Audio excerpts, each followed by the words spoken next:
Revelation is essential for human life, and human beings at this particular era in time really undervalue revelation and its importance. We kind of have, the pendulum has swung such to an extreme that we believe that we can determine divine truths and basically revelatory knowledge through experience alone. And that's an extremely flawed position to take. Does experience have some role? Yes, of course. But it's pretty conceited, I would say, to imagine that just through trial and error and experience and feeling it out and observation, that we can determine a lot of the granular kind of specifics about divine reality or non-material reality, right? So, for example, if we believe that there's a creator, which most of the world does, majority opinion of the world is that there's a creator. What's our duty to that creator? What do we have to do? We just live our lives and enjoy, and then we're dead and it's over? Is some sort of thanks expected from us? Is some sort of acts of allegiance or gratitude or servitude? What's expected of us? You can't figure that out from experience alone. And it's a particular sort of metaphysics, it's a particular kind of assumption about the creator to imagine that he would leave us alone by ourselves to figure it out on our own. What kind of creator would make the world?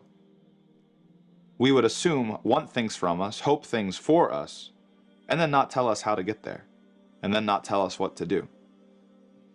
To me, that would seem to be a creator that was not perfect. That would be a creator that was lacking in care, a creator that was lacking in goodwill towards us, especially if we're going to maybe assume that there's some sort of eternal life or punishment or reward that's associated with it. Then that's supremely unfair.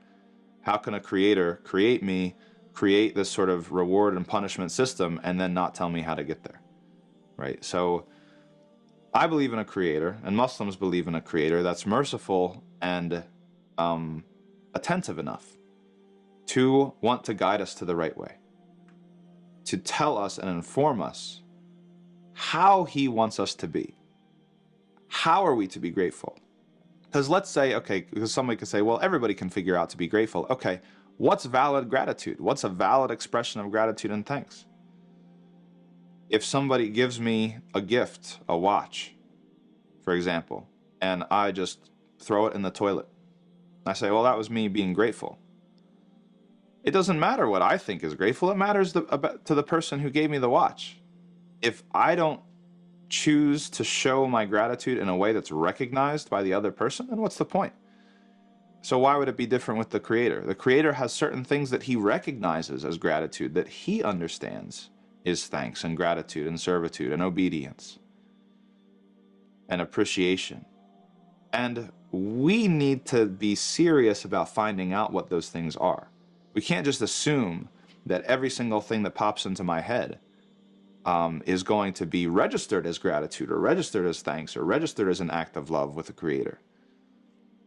Because human beings are weak and human beings have conflict of interest. And so what happens with us is that we can delude ourselves and we can convince ourselves that we're doing an act of love or an act of worship or an act of gratitude.